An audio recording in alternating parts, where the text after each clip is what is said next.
തലശ്ശേരി മാഹി ബൈപ്പാസിൽ ചോനാടം ഭാഗത്ത് നിർത്തിയിട്ട ലോറിയുടെ ബർത്തിൽ സൂക്ഷിച്ച 13,50,000 രൂപ മോഷണം പോയതായി പരാതി. വടകര ചോളംവയൽ സ്വദേശി പ്രജേഷ് രത്തൻഷിയുടെ ഉടമസ്ഥതയിലുള്ളതാണ് ലോറി. ഉടമയുടെ പരാതിയിൽ തലശ്ശേരി പോലീസ് അന്വേഷണം ആരംഭിച്ചു.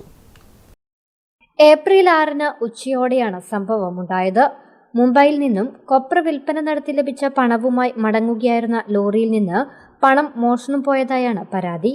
തലശ്ശേരി മാഹി ബൈപ്പാസിൽ ചോനാടം ഭാഗത്ത് നിർത്തിയിട്ട വടകര ചോളംവയൽ സ്വദേശി പ്രജേഷ് രത്തൻഷിയുടെ DD 01A9282 നമ്പർ ലോറിയുടെ ക്യാബിന്റെ വലതുവശത്തെ ഗ്ലാസ് തകർത്താണ് ബർത്തിൽ സൂക്ഷിച്ച 13,50,000 രൂപ കവർന്നത്.